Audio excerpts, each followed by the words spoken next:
Thank you, ladies and gentlemen. It's now time to introduce our third guest speaker of the day. Graham William Birdsall is editor of UFO magazine and has been actively involved in UFO research and investigation for most of his adult life. His interest and motivation to explore the phenomena dates back to 1967, when he saw the first of 5 inexplicable events that have left a deep-seated impression. His efforts to broaden public and media perception about the subject led to the creation of Britain's first ever UFO newsstand magazine, which in 2 years has become the world's most widely read UFO publication. Ladies and gentlemen, please welcome Graham Birdsall.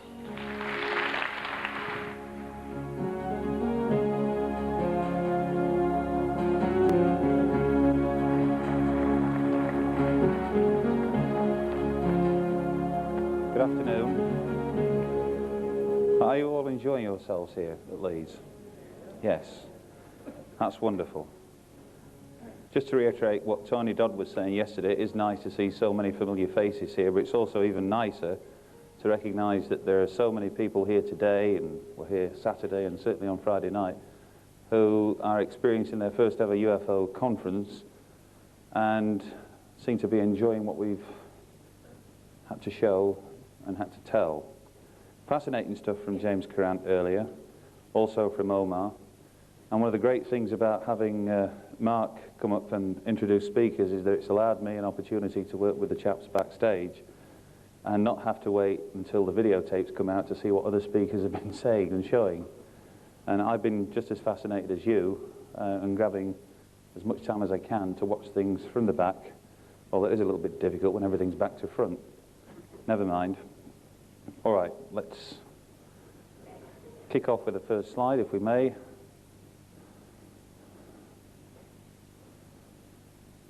Familiar figure, Kenneth Arnold, 1947. And of course, next year, we celebrate the 50th anniversary of his sighting, and a few weeks later, the 50th anniversary of the Roswell UFO incident. And to be sure, we are going to see an awful lot of Roswell and of this subject of ours in a wide variety of mediums. Documentaries, movies, books, CDs, you name it. You're going to see it and you're going to read about it. And if it wasn't bad already, some people would be complaining, I'm sure, that we're all going to be overdosed on this subject of ours in a little over 8 months from now. Some of you, I know, can't get enough of it. Others are sick to death of seeing UFOs here, there, and everywhere else, but let's have something tangible, let's have something different. Well, hopefully over the last couple of days, and certainly today, you've seen something different. You've enjoyed some spectacular footage, those of you that were here for Moving Images on Friday night, and in betwixt all of that, we've had people like Jerry Clark from the States talking about his personal opinions and aspects of the phenomena as it's affected him, the Center for UFO Studies, and likewise Nick Pope. I'm grateful to all of those people for taking time out of their lives to come and share that information with you. But I'm really, really grateful for you taking time out of your lives. That's not my mobile, I promise you. For coming up and giving of your time. So, Arnold, 50 years, all but upon us. We heard Nick talking about governmental interest in this phenomena, going back almost 50 years to the early 1950s, with statements such as that given by Winston Churchill. What's all this stuff about flying saucers? What does it all mean? Let me have a report at your convenience. Whether or not people like Margaret Thatcher and John Major and, who knows, Tony Blair this time next year will be asking, or have asked, or will be asking those kind of questions of people beneath them, as it were, of other department heads, remains to be seen. I suspect that they will. I suspect that it's incumbent upon all those people who really want to put a little bit of pressure on those people who will be fighting for various seats at Westminster come possibly May next year, and find out their views. Don't be ashamed or frightened if you happen to be in your local shopping centre one day and you suddenly see a load of TV crews coming down following one of the political leaders. You're there. Should you or shouldn't you just go up and say, what are you going to do about UFOs? Now, it sounds ridiculous, doesn't it? But believe you me, you're not in a minority. Every opinion poll for the last 10 years actually gives almost a 50% and more majority for those who actually believe in the existence of UFOs and the potential for there being extraterrestrial civilizations out there. Nothing to be ashamed about, ladies and gentlemen, talking about this subject openly and addressing the issues. You are in the front line. Don't be embarrassed. There's a hell of a responsibility on my shoulders and those of my colleagues, but there's even a greater responsibility on yours, especially those of you with younger children.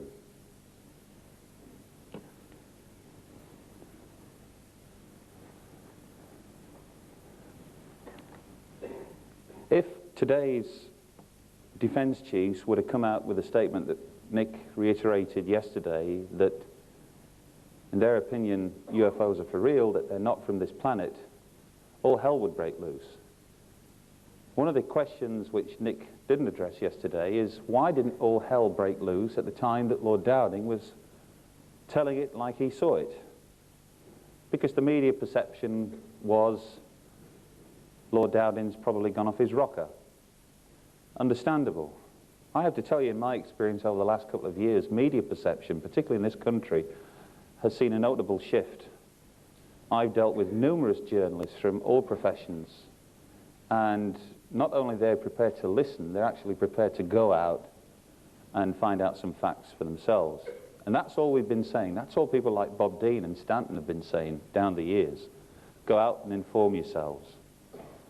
And I'm happy to report that many, many journalists, particularly young journalists, are doing just that. They are going out and they are making some incredible discoveries. The preview that we were kindly allowed to show you yesterday and on Friday night of the new Dreamland documentary, 2 1-hours going out on Sky One on the 24th and 25th of September, is brilliant stuff. But it was put together by producer Bruce Burgess, who's one of this country's leading television producers. The cameraman just happens to be Sebastian Rich, Martin Bell's favourite cameraman. This guy's been filming conflicts in Bosnia, in the Gulf War. They both went out there with a sceptical attitude as to what it was that they were doing there in the first place, but came back absolutely convinced that UFOs exist. Now, can you imagine Sebastian Rich, the next time he sees Martin Bell, or Bruce Burgess, the next time he shares a discussion with top television executives and fellow producers, what the reaction is going to be when they report that, in their opinion, there's more to this subject than meets the eye, that they've been to Area 51, that they've talked with people that are not idiots, that are sane, sensible people, spreading the message.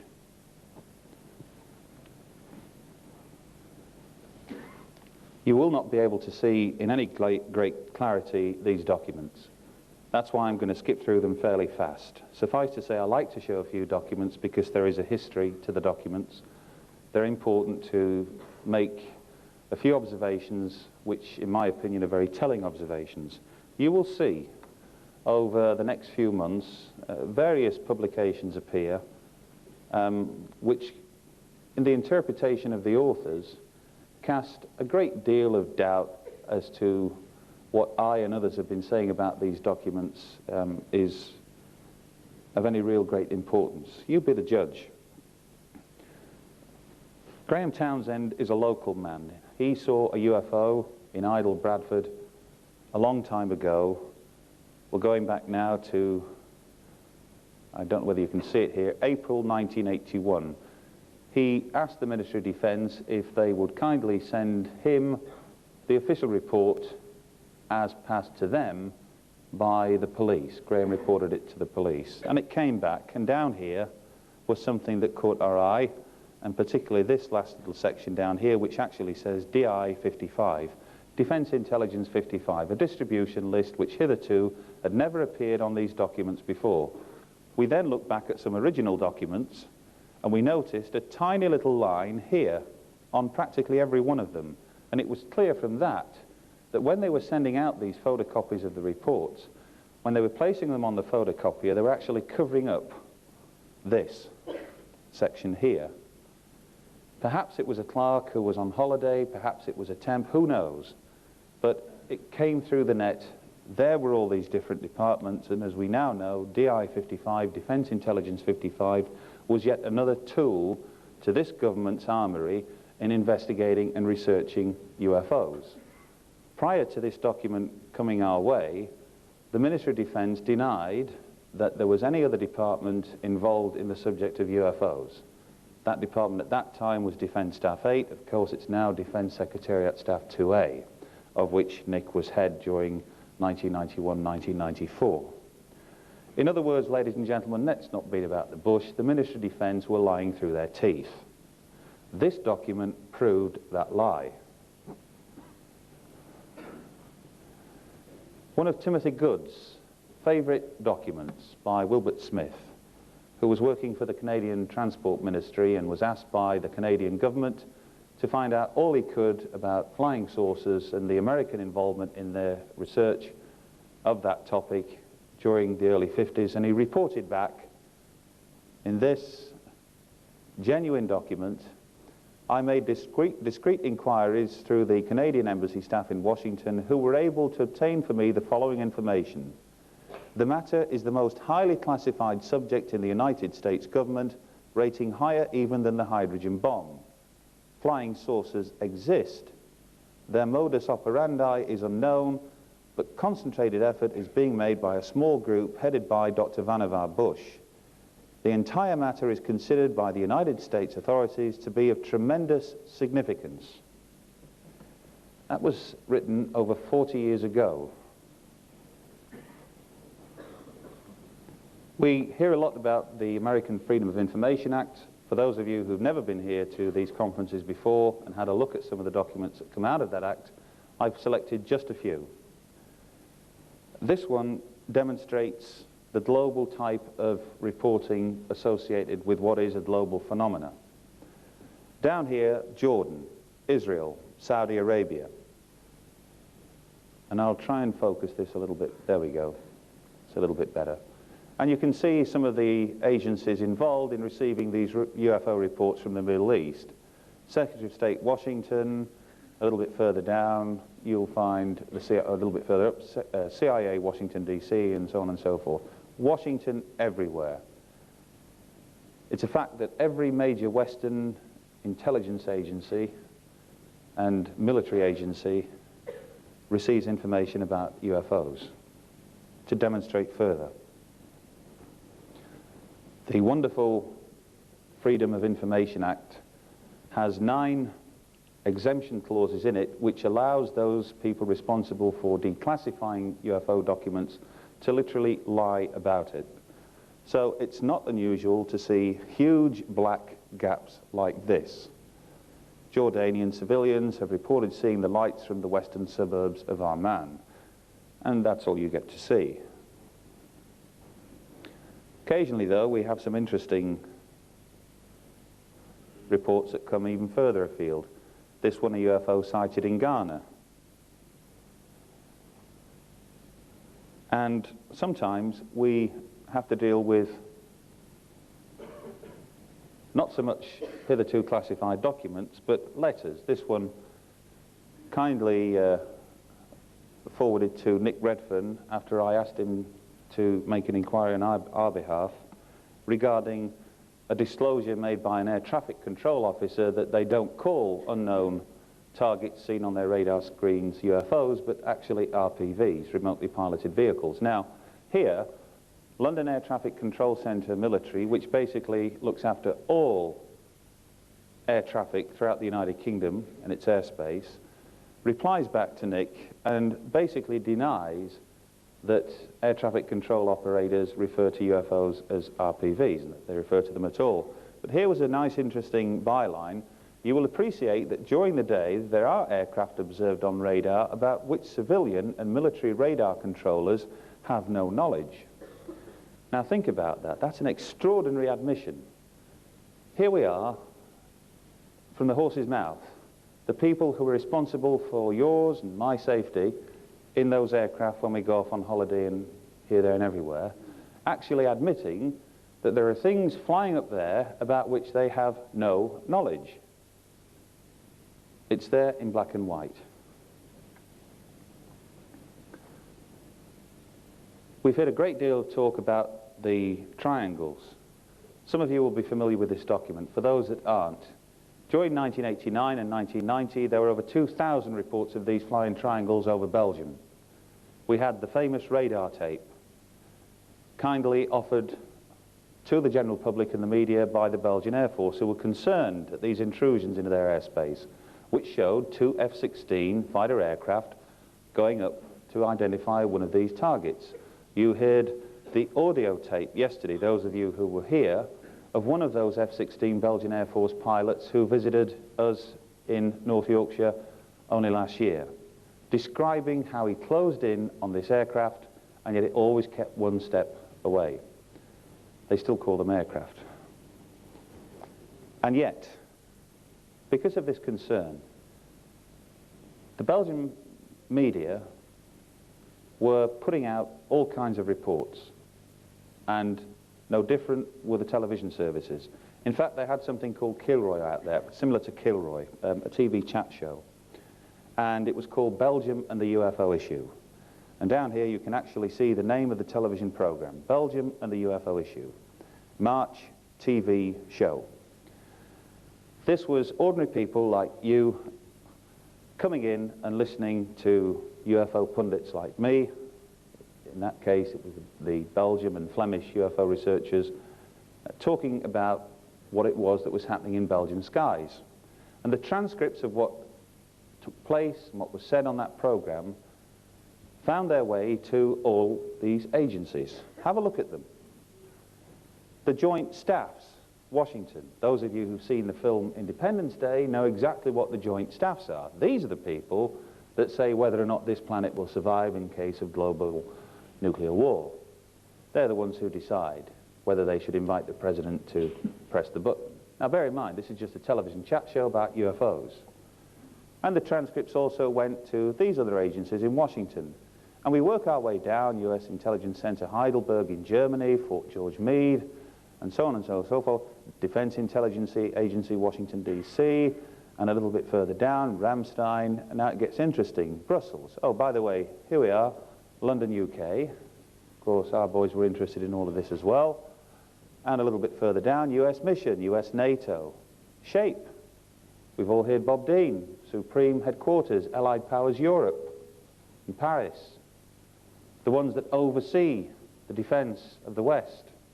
They're receiving transcripts of this UFO television program as well.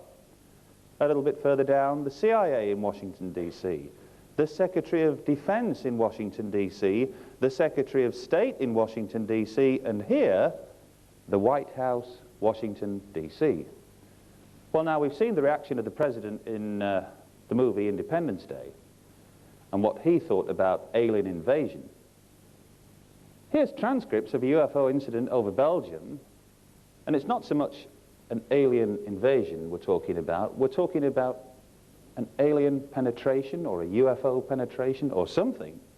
But whatever it was enough to cause real concern and alarm, and that's why that document is significant. Here's another one which is of interest to Nick, because it confuses me. Again, transcripts, not this time of a television documentary, but of a UFO conference very similar to this, but that took place in Beijing, China, on the other side of the world.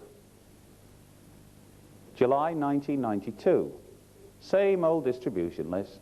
No White House this time, but have a look at them. Secretary of State, Washington, Intelligence Center, and so on and so on and so forth. And down we go down here, Yokota, Charlottesville, and Shenyang, Taipei, Honolulu, all in the Pacific area, all receiving information about who spoke at that conference, about what was shown at that conference, what was said at that conference between UFO researchers from China and also from Taiwan. But we missed something. Let's go back up that distribution list, and hello, what have we got here? MOD UK, London, Defence Intelligence Service. Now what is the Ministry of Defence doing receiving information about a UFO conference on the other side of the world? Now I suspect that the person who declassified that document looked at it and thought, harmless. No problem. I'm getting loads of calls and letters to release UFO documents. This one seems pretty innocuous to me. I'm going to send it out. But what they didn't appreciate was that that entry there would severely embarrass Her Majesty's government. Because that document, ladies and gentlemen, proves that the United Kingdom is interested in UFOs globally. Forget about Airspace UK. It is interested in what is happening with this phenomena globally. Fact, unequivocal, proof. I love documents. I like this one too. I'm not going to read it all out. Suffice to say that we've got a wonderful case that we're going to be featuring in this special publication of ours, which comes out on the 26th of September, regarding an incident in Brazil which happened in May 1986. I was fortunate, apart from investigating and researching events in Brazil which took place early this year, to come up with some surprising new information about a major UFO flap which took place in Brazil, which is referred to in this document. And this document, which is extremely difficult to read, basically will be reprinted so you can read it alongside that report. It talks about how the president of the main national oil company in Brazil was trying to land his aircraft in the country but couldn't because there were UFOs all over the place, and how they alerted the Brazilian authorities, and how both airborne and ground radar locked onto these targets and the jets went up, and of course they proved these UFOs to be extremely elusive. And for one poor Brazilian pilot, he had a couple of these things on either wingtip, behind him and ahead of him. And I learnt a few choice words in Brazil when I was out there in the summer, and I can imagine that this man went through the entire rhetoric at that time. Certainly this document seems to suggest that that was the case. But some quite interesting information came out of that document, and a little bit more of recent information, new information in fact, will be added to in the next few weeks. Tony spoke a great deal about Fylingdales. Of course, we don't have any golf balls up at Fylingdales anymore now. We have these things, part of the paved pause system. You can find these in Thule in Greenland. You can find them in California. And basically they're there to give us 4 minutes in which we can hide underneath the staircase, put a few pillars over our heads, and be completely safe from global thermonuclear war. That's the purpose. But they also serve another interesting purpose in that at the moment there's something like 16,000 pieces of space debris out there, everything ranging from small tiny nuts to huge chunks weighing tons. The staff at Fylingdales, which is buried deep underground, bit like Area 51 if you like, they have competitions to spot the latest satellite launch from the Russians or the Chinese and such like. There's very, very little that goes on out there, this is the point I'm making, that these people do not know about. And that's why I suspect that there may well be some revelations in the not too distant future from people who have been working at Fylingdales and other installations, as more and more information does come out from various sources. We shall see. We are in contact with quite a few people. In our current issue, and again it's a very, very dark document, I'll just try and blow this up a little bit here. I don't expect you to read this. It's an interesting piece of paper. In our current magazine, there's a little story about how the US Space Agency has thousands of documents available which actually reveal unidentified flying objects out in space. And if we're prepared to pay just under $4,000, we can have them. Well, here's one of them. I've had it for quite a while now. Gives latitudes and longitudes, and it's all computerized, numbered nonsense to me, but I'm assured by the people who've looked at it that it is genuine and that it does, in fact, indicate that there are considerable numbers of unidentified targets out there in space, and that NORAD, from where this came, are familiar with them.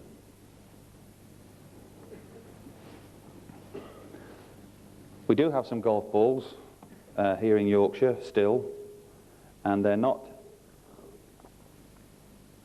the sort that you'll find at a golf club. Menwith Hill, home of the National Security Agency in these parts, home also to peace campaigners who've been parked near there for years and years and years now. I have no problem with their presence as such, and nor do the locals. What I have a problem with is precisely what is their remit here in this country. And I'm afraid not even your Member of Parliament will be able to access that information. It is the biggest listening station in the world. Stan Friedman likes to describe the NSA as never say anything or no such agency, and it's not difficult to understand why. Let me tell you that we, that is myself, my brother, my wife, and Mark's wife, have had visits from the NSA to our office in Otley regularly. The last time one of their agency people spent 3 hours there. Whether they were there to just have a friendly chat remains to be seen. We learnt something from them, they learnt something from us. We're not interested in towing the party line. We're here to basically uncover whatever we can about this subject and do your worst, NSA. Well, we'll see. I'm still here. Beware complacency was a slide I put up at this time last year, and we were talking about all kinds of weird and wonderful things, how photographs can tend to confuse people. This one was put forward as being one of the genuine aliens recovered at Roswell. It wasn't anything of the sort. It came from an Expo expedition in Canada during the 80s. I've gone back. And then we had, of course, the Roswell footage. And then we had the interesting report by Kent Jeffrey, head of the International Roswell Initiative, which basically pointed out that experienced cameramen were convinced that that so-called autopsy footage, which we've still yet to see a single frame of, incidentally, was just not genuine. And I'm not going to talk at length about that, except to say that people like Bill Longo, Colonel Dan McGovern, who you see here, well done, Kent Jeffrey, for tracing these people. Of course, the Santilli cameraman was apparently somebody who was based in Washington, D.C. In June 1947. To this day, we're still waiting to see him, to hear of him. And it just so happened that Colonel Dan McGovern was head of the film unit at Washington, D.C. in June 1947 as well. And he would dearly love to make, to reacquaint himself with somebody that he can't really remember being there in that period of time. But what the heck, enough spent on that. Who'd have believed that I'd only spend 60 seconds talking about the autopsy footage? You can all breathe easy now. We saw Omar Fowler's reference to the British Airways 737 incident over Northern England on January the 6th last year. Wonderful incident in that it took a hell of a long time for the Joint Air Miss Working Group, that's the investigative arm of the Civil Aviation Authority, to come up with their findings. And when they did, what findings they were. Unaccessible. That's what they said about the wedge-shaped object, which was reported by Captain Roger Wills and First Officer Mark Stewart. What it could have been, where it came from, why it was there, unaccessible. And yet, here we have the Joint Air Miss Working Group in that report actually praising the two pilots for having the guts to come forward and report officially. Now, they're not alone. There have been 3,500 civil and military pilots down the years who've done just that. Risked ridicule. Risked, if you like, threats to their careers, vis-a-vis Graham Shepherd, formerly of British Airways, who suffered horrendously from senior management at British Airways for talking to people like you about his UFO experiences. Well, perhaps British Airways have toned down a little bit, because the Civil Aviation Authority did indeed praise British Airways for fully cooperating in this particular investigation. What does it tell us? It tells us a little about how ridiculous it is that we have all this super radar technology, and yet something can nearly knock a civilian airliner out of the skies above northern England, and officially at any rate, you and I are no nearer to finding out what it was. I don't believe it was a stealth aircraft. I don't believe it was a secret project from the Wharton factory, British Aerospace, near Preston. I'm not too sure whether it was a proverbial UFO from elsewhere. What I am sure is that people should be a hell of a lot more concerned about incidents like that happening in this country's airspace.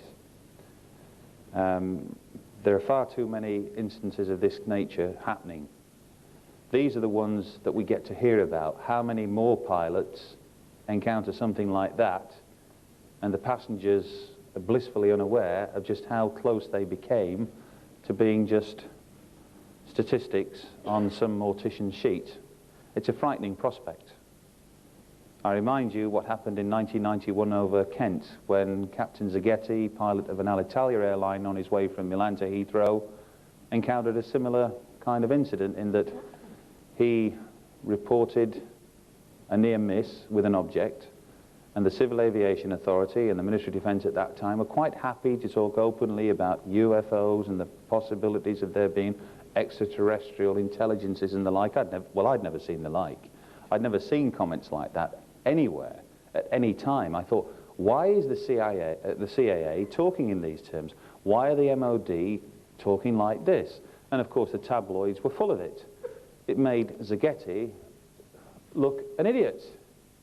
And yet a few weeks later, when I managed to get the official report written by Zaghetti's own hand, there was no mention whatsoever about a UFO. There in black and white, and you'll see it in the unopened files, I've published his letter, is his report, and he describes not a UFO but an 8-foot-long missile. Now think about that, ladies and gentlemen, for a minute, because that's what this captain wrote, not UFO, and the authorities were quite happy to ignore that and to prosper this UFO business. Now, had one of your relatives, sons, daughters, husbands, wives, been on board that airliner at that time, and that missile had knocked it out of the skies, I think you'd have been pretty miffed, wouldn't you? Well, I'm pretty miffed that the government is quite happy to put across this notion that we can ridicule instances like that and put it all down to UFOs. You mention a near miss with a UFO in the Houses of Commons, and most MPs will chuckle and laugh.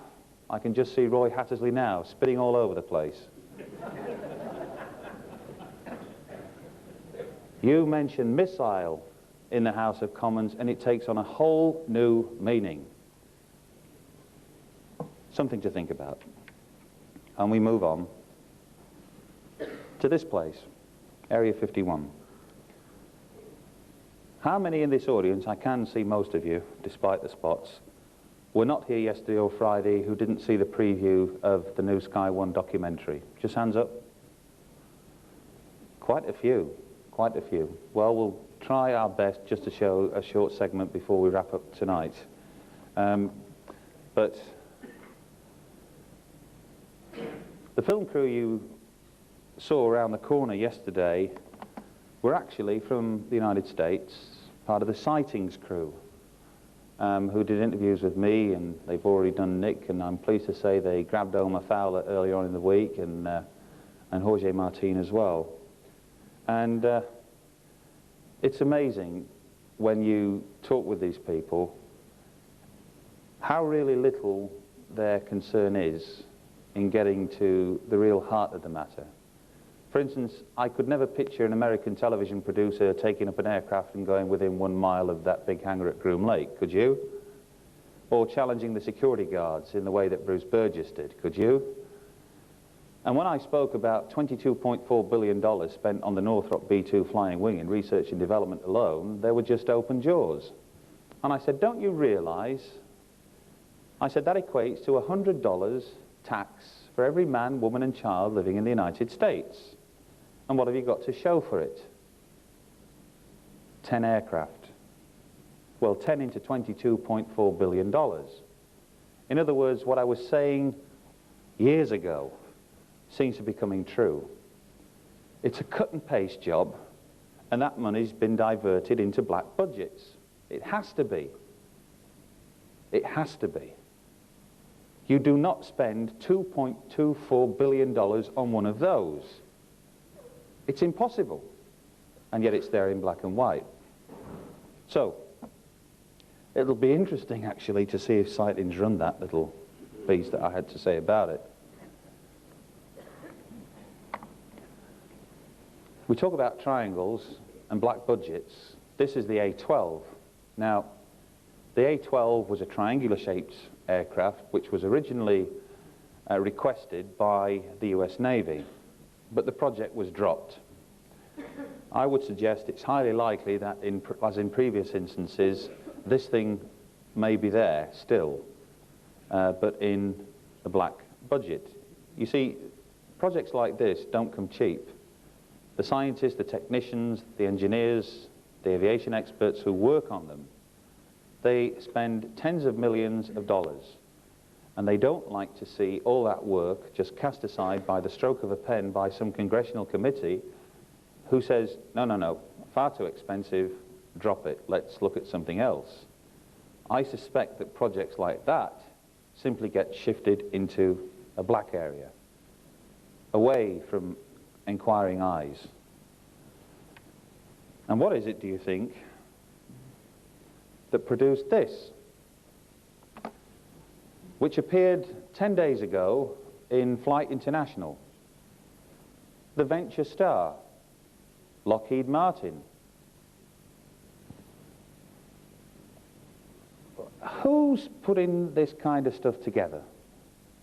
Who now is suddenly saying this is going to replace the space shuttle? Where has the technology come from this? I don't know about you, but over the last few years we've seen some extraordinary statements coming out of the press about all kinds of weird and wonderful machines that are capable from getting us to London to Sydney in, what was it, less than 15 minutes by melting the air in front of us. Hell's teeth. You know, where's it coming from? We just seem to be racing ahead. And then suddenly things like this pop up in a weekly aviation magazine. Of course, it's not been built yet, it's not flown yet, but you can be sure that the prototypes are there, that before long we'll be seeing this kind of thing used commercially. But hang on a minute. Note that word commercially. Now, if you had something like that on the drawing board 10 years ago, and it looked fairly elaborate but feasible, what do you think the people at the Pentagon would say? I like that. We could do an awful lot with that. Black budget. Believe me, it happens. I spoke with so many people, not just here but in the United States, and it does happen. So what you see flying about the skies now, we're told, is nothing. That the United States, in aviation terms, is 20 years ahead of everything that you see flying today. is one of those flying up there? Is there more than one? Who knows? But the picture's released, it's out in the open, and we all now know that there is such a thing as the Venture Star, or there may well be, before too long. When we talk about skeptics in this subject and debunkers, it's one thing to debunk this subject, it's another to debunk whatever it is that's being said at the minute now about that chunk of Martian meteorite found in Antarctica. I was asked to comment about that, as I'm sure many of you will be aware, and there were other people talking about it as well. Good old Patrick Moore called me several sandwich layers short of a picnic again. And, you know, conspiracy theorist and God knows what else. And yet, somewhere down the line, in recent years, I think you might struggle to probably find any reference to a Patrick Moore proposition that life existed elsewhere outside our planet Earth, indeed in our solar system, and it's just nonplus Patrick and most other people. James was right. People have known about this Martian meteorite for a number of years. The timing is significant. Make no mistake about that, the timing is significant. And I think you will quickly discover over the course of the next few weeks and months more strange revelations affecting NASA and planets and things even further beyond our solar system. See, it's less than 3 years since the Hubble Space Telescope discovered the first planets outside our solar system. Now, for most of you, and indeed for most people around the world, it didn't come as a big surprise, because for most people we already accepted the notion that there must be planets outside our solar system. So big deal, the Hubble Space Telescope has found planets. A year ago, we find more, and less than a year ago, we discovered that they may have water on some of these planets. Now, where there's water, there's life. Where there's life, there's all kinds of possibilities. And gradually, the light-year distances on some of these planets, the nearest one is 40 light-years away, they're becoming increasingly closer and closer and closer to us. And hopefully I'll get time to just speculate a little bit more about that and throw in 1 or 2 comets of interest which are coming our way as well. It's a wonderful thing that Martian meteorite, although there are still people in the scientific community who don't believe that that little squirrely thing there, that incidentally the little segment is the chunk of rock, is the harbinger of life and entirely 100% evidence that life existed there. But I made a comment to a journalist in the Yorkshire Evening Post when we were up on the moors near Skipton the other night, which I was really pleased that she included in her article. She had a go at me for not remembering me north, me south, me east, me west and east and all. It was midnight, we were tired. But I did find it interesting that all the world's media and attention was focused on this chunk of rock, this tiny little worm-like creature that was billions of years old, and yet that very same week we were literally destroying 5,000 frozen embryos. To me, that's sick. And I don't want to get into debates about abortion or anything else like that. That's just a personal opinion. But when you throw away, when you create life, and you discard it, just like that, and then you focus such attention on a chunk of rock that's billions of years old and say, life! There's something wrong somewhere. Something wrong.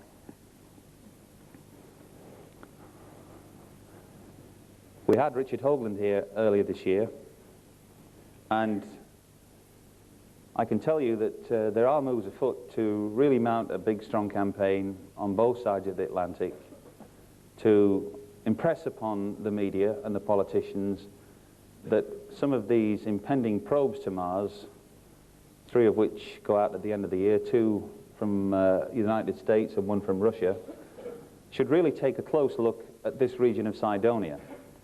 Of all these 3 probes, they have 150-odd mission profiles, and not one, ladies and gentlemen, not one, despite NASA's insistence that on their 2 probes they're going to be looking at the really most interesting features on Mars. Not one focuses on Cydonia, where you have strange face-like impressions and pyramid-type impressions. Something wrong. Something very, very wrong, that should be so. Indeed, the next probe that will reach Mars in 2002 will be the first that will actually do some digging and soil sampling. And when you find structures like this on a planet in your own solar system, is it the kind of stuff that you should ignore? Should not NASA, should not the people who can make an impression on NASA say, well, I've seen this thing, and it looks damn weird. It doesn't look a natural formation, and yet it's there from your earlier missions.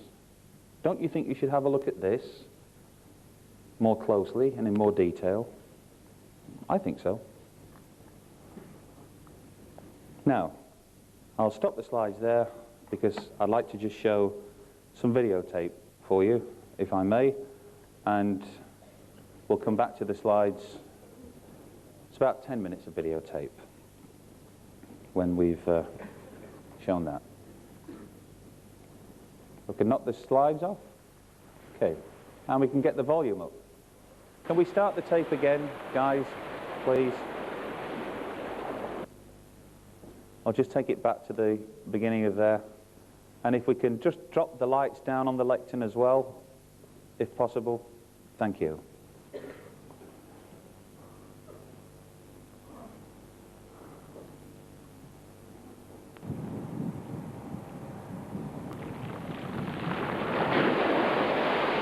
This is a geyser. And the reason why I've shown this little segment of footage at the start, it's something I shot out in Iceland with Tony that I've never had an opportunity to. I mean, we've shot lots of footage.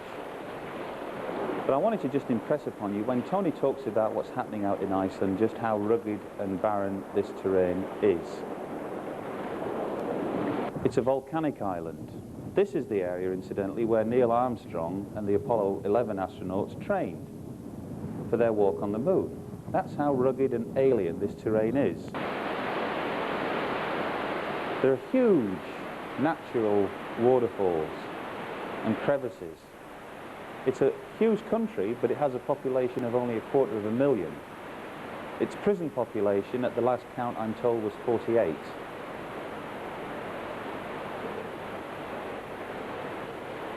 It's an expensive country to live in, however. Coca-Cola is £5 a can.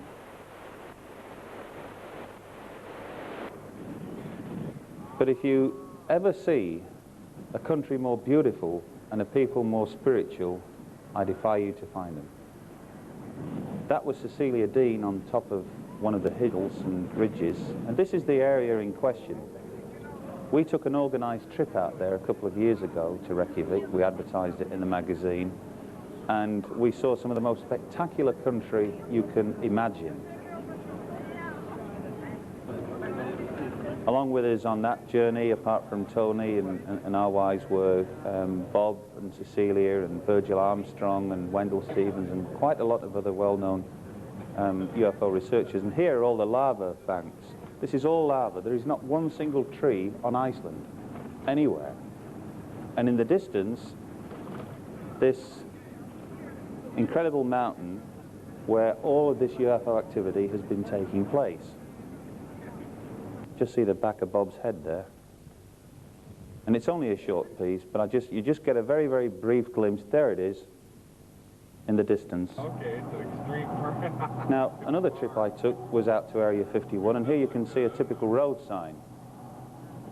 This is in Las Vegas. And if you missed it, it says Area 51 Extreme Party. It's a sex club. But it's synonymous, if you like, with the whole area. It's Area 51 this, Area 51 that, and of course now we have the extraterrestrial highway.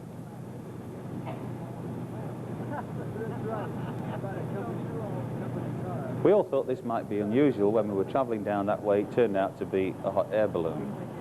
Important to bear this one in mind. There are hot air balloons all over the place. in and around Las Vegas. And this is Nellis Air Force Base, filmed from the actual main highway.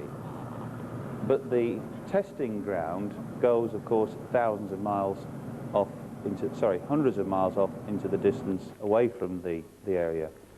This is our little nighttime trip, which we took out to Groom Lake Perimeter Fence. There's the famous Steve Medlin mailbox, which was picked out by Bob Lazar when he was being transported down this very road for the first time into the Groom Lake facility, where he saw, he alleges, alien saucers being back-engineered by American technicians and scientists. And we got as close as this to the perimeter fence.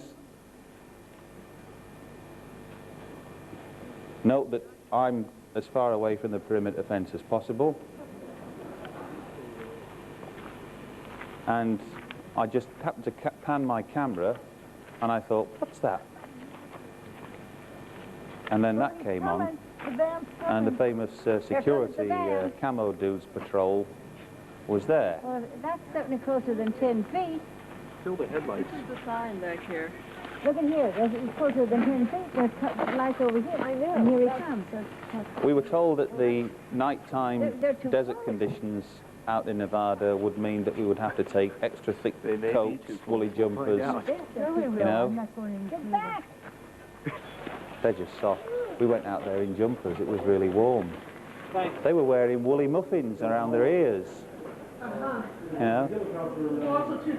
Little Alien in Rachel, Nevada. A wonderful place. Yeah, a photograph of Bob Lazar, and they've got pictures of UFOs that have been taken in and around the area as well.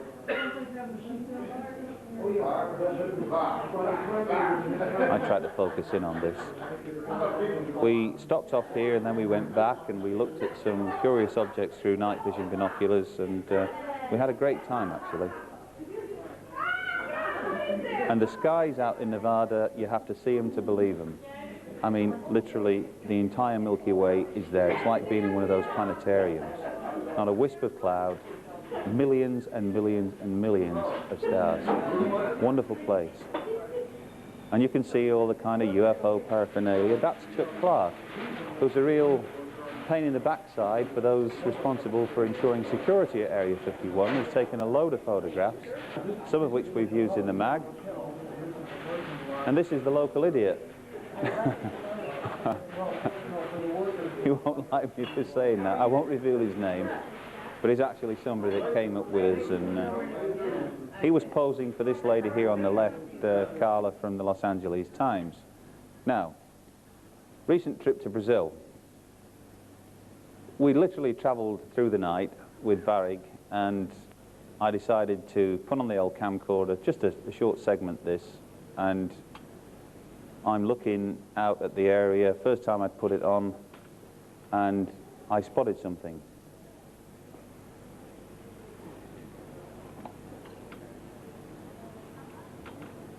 And I think we're looking up here, fellas.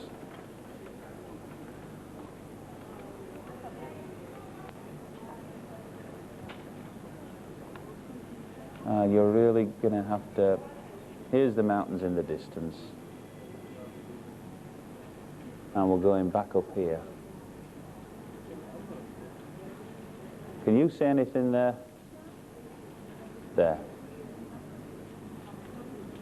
Very, very small, and we were going to try and get a blow-up of this for you for today, but Russell has been concentrating on a lot of other things, and you'll see a better one. What it was like a tiny cigarette stood up on its end, travelling across the horizon, like so. And I will get a blow-up of that and put it in the magazine for you so you can get an impression. It's a bit difficult on this size, and because of the lights I can't even see it. We travelled down from Rio across the eastern coast to Curitiba, and hopefully you will be able to see this thing. There we go. Now this was just like a silver ball, and this is on the morning of the opening day of this Brazilian conference, and I kept it in vision for several minutes. You're only going to see a short sequence of it here. But as you can see, it was attracting the attention of, I mean, it's a hell of a distance away. It's about 9 o'clock in the morning, June the 7th. And it's already started to attract the attention of other people, just there. And here's John Carpenter filming it for the United States.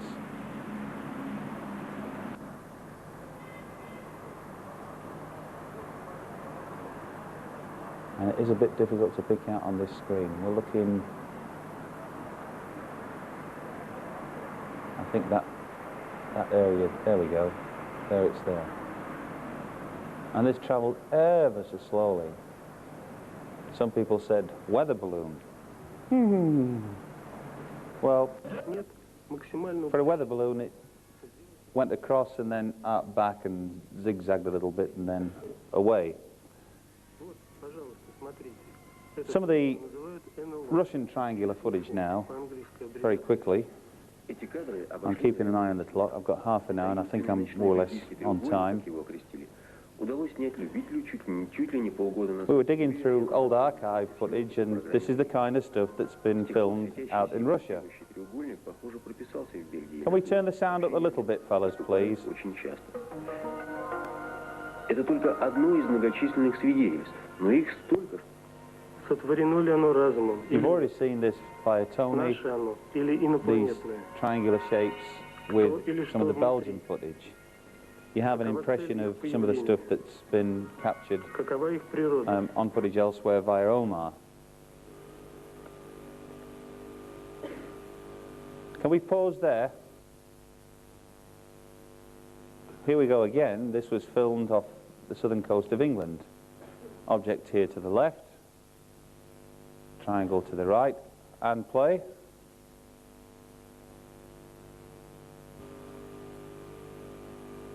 And as the camera pans across, stop. No, back a touch. We can just pause it there. No, back a touch, fellas. Why me? It's gone so smoothly for everybody else.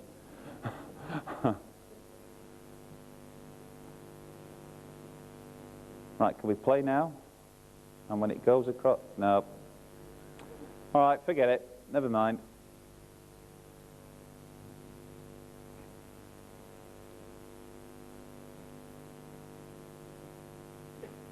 UFO Awareness Group, 2 of their representatives in the audience today. If we can play now, gentlemen, please. We'll just run through. Short sequence filmed at the Skywatch weekend, 17th, 18th of August. Again.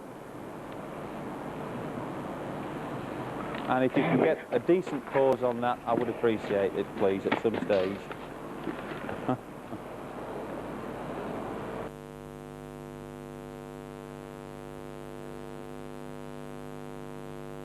It's gone in the trees. There. Now, what's interesting about this fella is Russell's had a look at it and he's pretty much convinced that we're looking at an aircraft here because at some stage you see a kind of a strobe light. The 2 gentlemen who are in this audience today, who travelled all the way to Leeds just so that they could see that we're showing this footage, I mean, to be fair, Russell still has to do a fair old bit of analysis on this. If we can, just still pause forward so we can catch that other light, or maybe you have to go back to the start of the sequence in order to do so.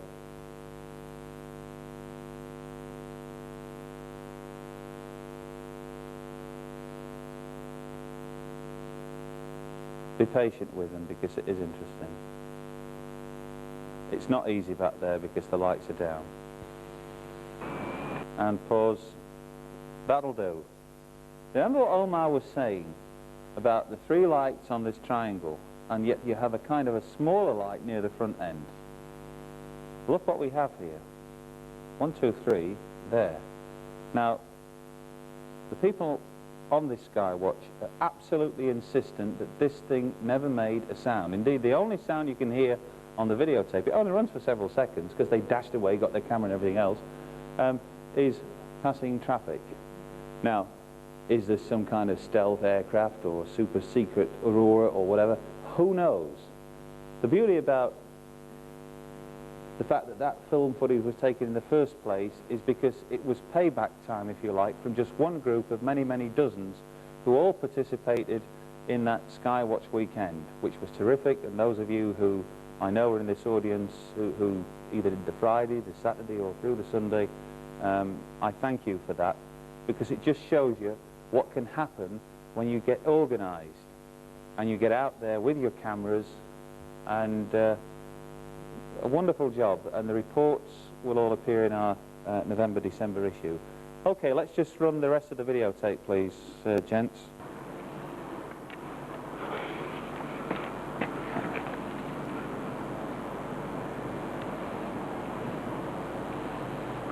Damn it.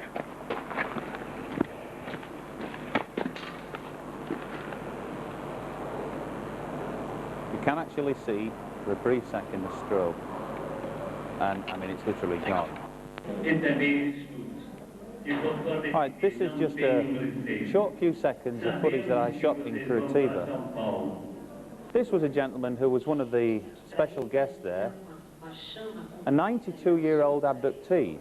There was people like Travis Walton there talking about his experience and his new book, Fire in the Sky, which is a hell of a read, I recommend it.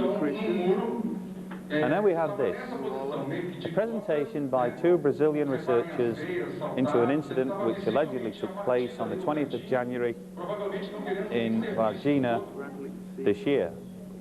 And they were showing these photographs and slides. Now, we'd already spent 2 or 3 days talking with researchers and people who were there, that is Stanton T. Friedman, John Carpenter and myself, to discover as much as we could about this extraordinary incident. I can tell you that the two gave a very, very polished presentation on that stage, and that's the video. So let's get back to the slides and just very quickly take you through this sequence. The story itself is not so straightforward, in that there had been a build-up of activity in and around the Varginha district prior to that incident on January the 20th. It is as detailed and laid out as best I can in the current magazine. I was literally having stuff translated for me 15 minutes before I flew out of Curitiba and on to Sao Paulo for the return trip. But I think the information is there, and let's just take you through a few of the personalities. This is Paccaccini, Rodrigo Paccaccini, I believe his first name, who I photographed in John Carpenter's hotel room. Next door to me there was Stanton Friedman, and this was at the start of a 2-hour interview. We got it all on tape, in which he gave us even more details about this extraordinary case that had occurred in Varginha. Gentleman in the red sweater is Aurelina Augusta, and to the right, Mr. Eurico de Freitas. And that little girl is the gentleman in the red sweater's daughter, who saw this UFO just a few days before the main incident. Now,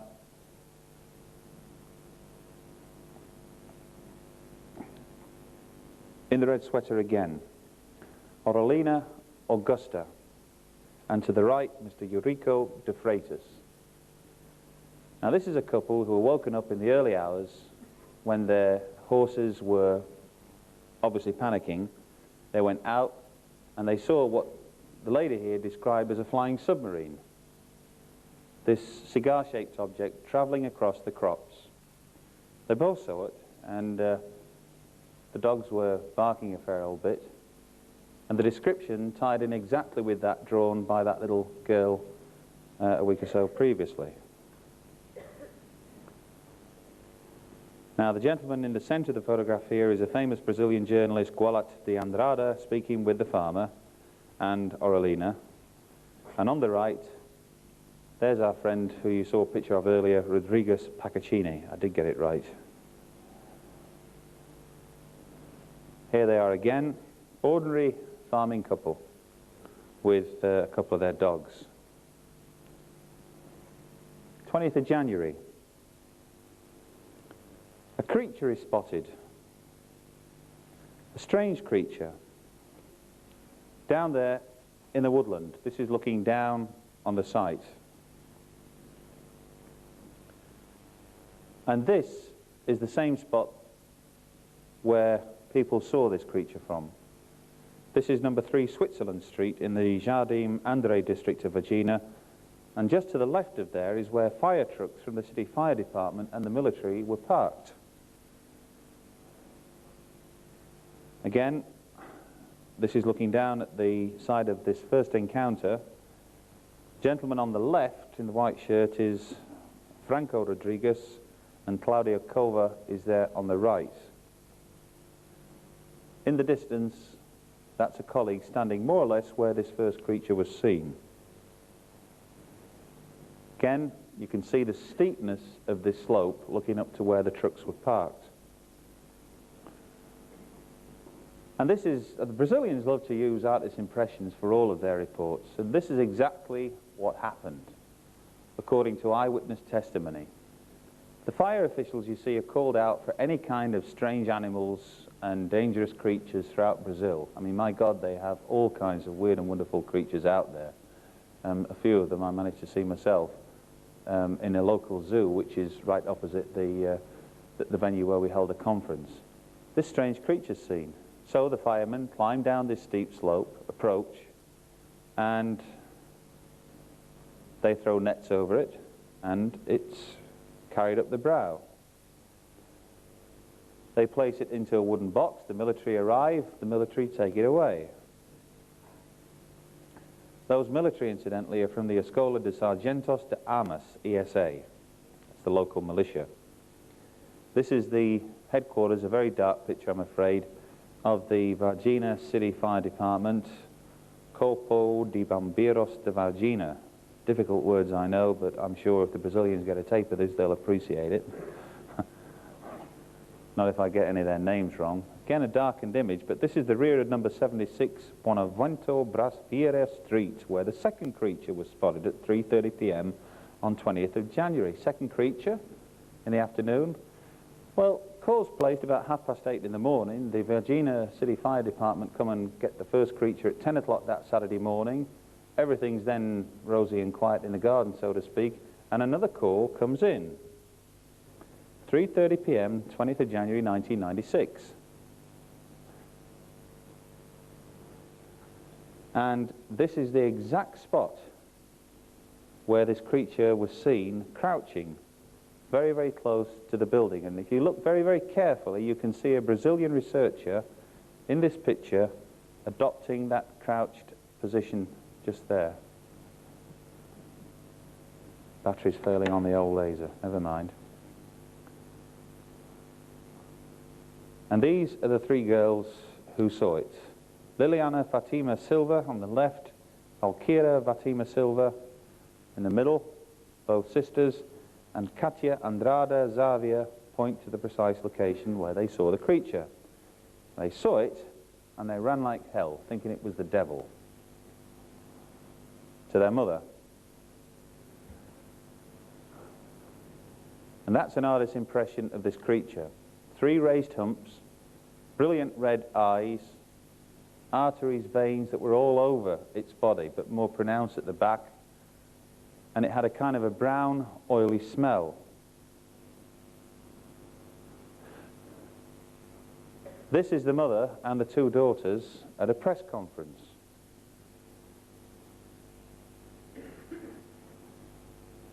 And here, Obriara Franco Rodriguez, one of the researchers, holds up a drawing of the creatures made by Liliana Fatima. And you can see the 2 eyes and the 3 raised humps. Guys, I'm going to have to ask you to press the forward on the slides, I'm afraid, because the battery looks like it's gone in this remote control. I'll keep trying. Here's a close-up of the drawing made by Liliana. Seem to have got it now. Now, they held public meetings immediately after this incident, and members of the public and other eyewitnesses attended the press conferences that were called as well. Rodriguez Pacacini is seated on the left. Now, all of these people who attended here saw what was going on. Every one of them. They all had something to say. Well, we saw the fire truck, well, we saw the military, we saw them throw the nets over, we saw the kids throwing stones at the second creature. They were laughing. They were throwing stones at the goddamn thing. You know, I mean, it was just unbelievable. It's the kind of stuff, this was, I mean, Rodriguez speaks perfect English, and he was telling it just as I'm telling it to yourselves. Some idea of the media attention in January of this year, shortly after the incident. Did you see any film clips, news images, stories coming out of Brazil in January, February this year? No, I didn't either. Next slide, please. Here's Harvard Professor of Psychiatry John Mack, who was called down by 2 medical colleagues who were alerted to this incident. And he said, if these girls are making this up, then I will tear up my psychiatry qualifications and diploma and burn them and walk out. Next slide, please. Here's a team photograph, and guess who's not looking at the camera when the picture's taken, but decides to read a magazine himself? Instead, John Mack. And the next slide, please. What happened to the second creature, we're pretty sure of. What happened to the first, nobody knows for certain. The second creature, the one that was captured at 3:30, for some reason the military decided to take it to the front entrance of Varginha's regional hospital. The front entrance, ladies and gentlemen.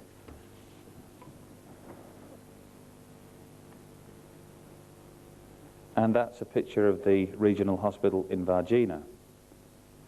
No wonder they've accumulated over 60 witnesses, eyewitnesses, to this particular incident. Then on Monday, the 22nd of January, a convoy of trucks parked here on this very road spot between 3 o'clock and 6 o'clock opposite Humanitas Hospital. Why Humanitas Hospital? Why not the regional hospital in Varginha? That's because the doctors at Varginha looked at the creature in that regional hospital and said, we can't treat this, we're not qualified, we don't have the equipment. So they took it out and they went to Humanitas Hospital. This is the story. Here's one of the researchers, Eduardo Pascador, outside the side entrance to Humanitas Hospital, where a truck drove in to retrieve the second creature and deliver it to the military school. That's the ESA, Escola de Sargentos de Armas. And this is an artist's impression of the scene inside. Now, if you look at the magazine, you will see that we have identified every single one of those military people present. Their names, their ranks, they're all known.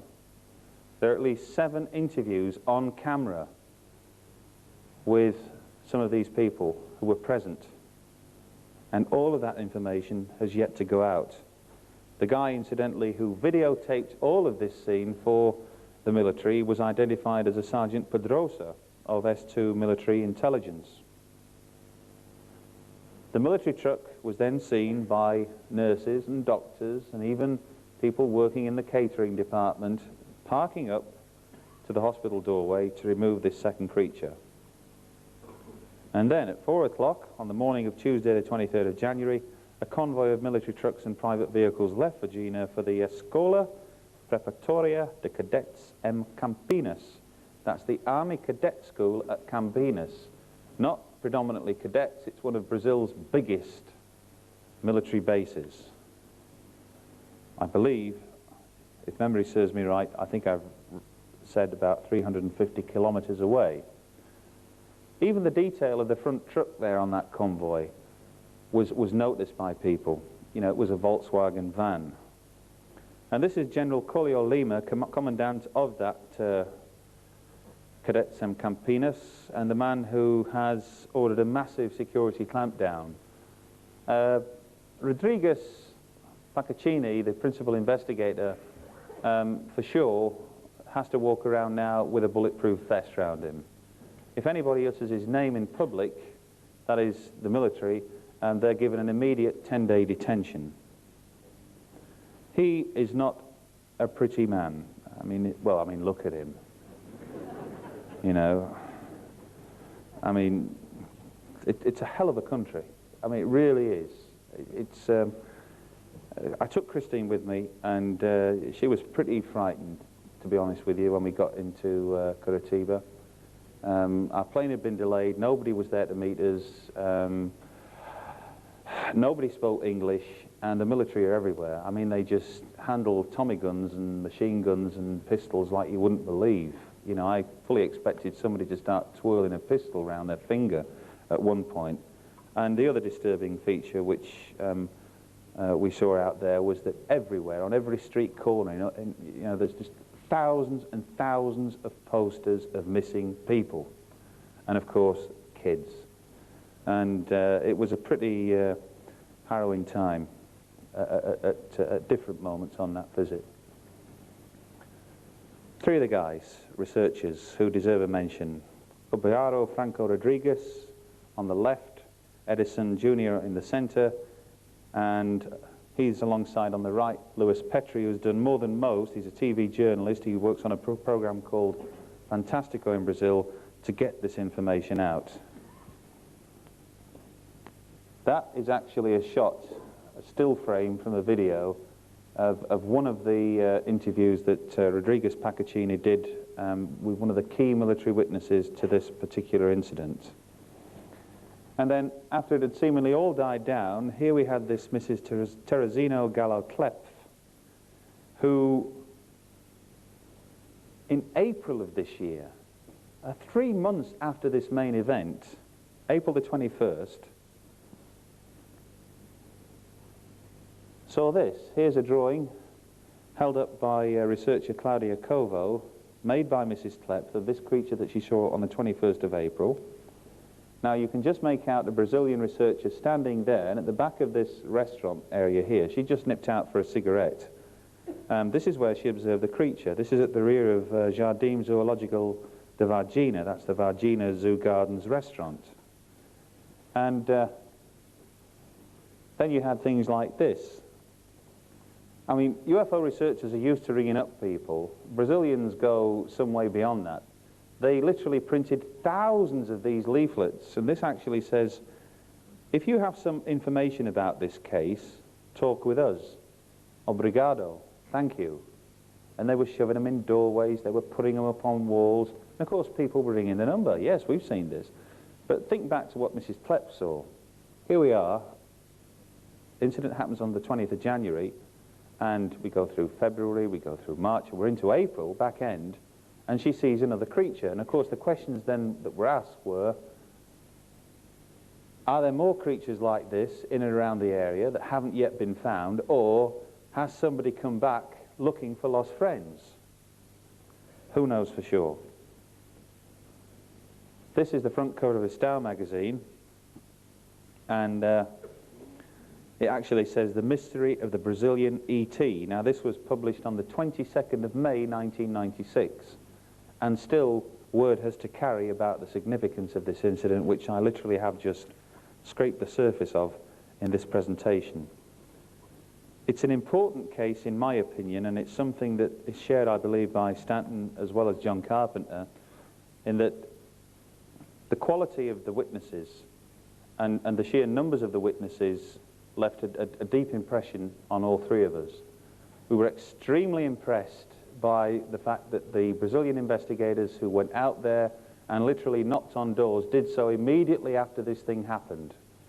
It's not as if we're looking at another Roswell incident. We don't know for sure. Certainly there are witnesses who claim to have seen trucks coming out of Varginha with strange looking wreckage on the back. They're hoping that there are some souvenir hunters out there. Certainly there is evidence that the Americans that were there in a very, very big way, some of which I've touched upon in the magazine. They've taken a real blatting of these researchers from armchair ufologists. I hate to use that word ufologist at the end of armchair. People who haven't traveled there, who have never met Paccaccini and all these other guys, wonderful men and women, has to be said, who've bent over backwards to literally share every snippet of information that they possibly could. And their message that was given to me, to Stanton, and to John, they asked to pass on to you. Please believe us. We are not amateurs. We go out in the field, and they stress this point again and again and again. We are field researchers. They have the interviews. They have a hell of a story to tell, and I'm proud and privileged to be able to pass that story on through the pages of our magazine and, of course, here at this conference today. And I really, really hope, and I'm keeping my fingers crossed, that it won't be too long before we're able to bring some of these people across from Brazil and stand them here and let them tell you their story, because it is a heck of a story. Moving very quickly on to, that's another artist's impression. I wanted to just touch upon something else which has been mentioned by Mark earlier, and which we only literally got this photograph put onto slide yesterday. It was taken by a gentleman called Mike Page in Hawaii in the back end of 1989, and he's out there as a tourist in Hawaii. These things down here are toilets, I believe, and here is this huge mountain, and he's taken a scenic shot, and this is what appeared. Now, I don't have a blow-up, but you will get a full technical appraisal of that shot in the unopened files. It is something that Russell travelled all the way down to London for to retrieve last Saturday, and he came back with the negatives as well. And believe it or believe it not, we now know that this man was taking some cinefilm at the same time, and we're having a close look at a lot of the frames of that as well. It is, according to Russell, the creme de la creme. Those of you who were fortunate enough to see Russell's 30-minute presentation on computer enhancement and analysis on Friday night will know that when he comes out with a statement like that, it carries some weight. And believe you me, if you'd have seen him on Saturday night when he came back with the negatives and the pictures of this thing, I mean, it was like Christmas morning. I mean, he was just hopping up and down, and he couldn't stop. I mean, he was really excited. And I share that excitement, we all do, because this thing is huge. And believe me, when you see the blow-ups, as you will when Russell's finished with it, and they're finally published, you'll know exactly what I mean. Well, I've got just over 5 minutes, ladies and gentlemen, and I wanted to wrap up by just taking a very, very quick few minutes to recount on some of the things that we learned via the likes of this man, Robert Birdsall, and of course Graham Hancock, when they were kind enough to grace this theatre with their presence alongside Richard Hoagland back on June the 1st. I was immensely impressed, not only by their presentations, but by their work. I'm sure many of you here have seen the film Stargate. It was based on the work and findings of people like Robert Birdsall, who correlated the pyramids that you see here on the right with Orion, and using a computer clock went back 10,000 years, and there are the chambers in the Great Pyramid, and they align perfectly with Orion. Read the Orion mystery. Read Fingerprints of the Gods, because this is something that is important to me, and it's important, I can assure you it's important to all of you here as well. Some of these images that they kindly shared with us, and which we were able to film, of course, are absolutely stunning. They do tell a tale, and it's something that strikes a real chord with me. I've mentioned discoveries by the Hubble Space Telescope. We've also heard about strange underground workings and the like that are happening in this country, and they're happening out in Australia, and they're happening out in Russia, in the Caucasus Mountains, and they're happening across the United States. And let's just back to this one here. A year ago, I was at the Leeds Civic Theatre, and I can definitely do this in 2.5 minutes. I sat on a stool because I'd got a bad back. I'd had an encounter with 3 discs. They were 3 discs that were removed from the back of my spine, actually, and that's why I couldn't stand up. Fortunately, I could stand.